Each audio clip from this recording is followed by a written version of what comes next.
দেখাবো এক নতুন রেসিপি মারাঠিদের ঘাগরি। এই জন্য দোকান থেকে 500 গ্রাম কুমড়ো নিয়ে এসেছি। কুমড়োগুলিকে কেটে ধুয়ে পরিষ্কার করে 10 মিনিট রোদে শুকিয়ে নিয়েছি। এরপর কড়াইতে সামান্য জল দিয়ে কুমড়োটিকে ভালো করে সেদ্ধ করে নেব।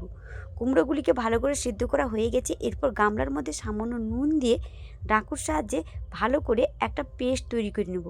পেস্টটি তৈরি করা হয়ে গেছে, তার মধ্যে সামান্য পরিমাণ খাবার সোডা, 3 চামচ চিনি, এছাড়াও 1 চামচ সুজি, 200 গ্রাম ময়দা দিয়ে ভালো করে হাতের সাহায্যে মাখিয়ে নিতে হবে। মাখানো হয়ে গেলে প্রায় 7 মিনিট মতন রেখে দিতে হবে। দিলে ময়দার আস্তরণটি ভালো করে ফুলে উঠবে। এরপর কড়াইতে বেশটুকু তেল দিয়ে একে একে বড়ির মতন করে আমি তেলের মধ্যে ছেড়ে দেব। সেগুলি পুরোপুরি দেওয়া হয়ে গেলে এক সাইড উল্টে নিতে হবে, মাঝখান সাইডটা রেখে আবার এক সাইড উল্টে নিতে হবে। এরপর পুরোপুরি লাল লাল করে ভাজা হয়ে গেলে প্লেটের মধ্যে তুলে নিতে হবে।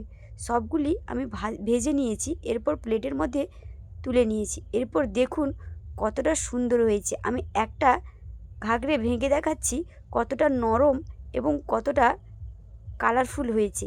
আপনারা একবার ট্রাই করে দেখবেন, সত্যি অসাধারণ। এটা তো আমার ফার্স্ট টাইম, খেতে খুবই টেস্টি হয়েছিল।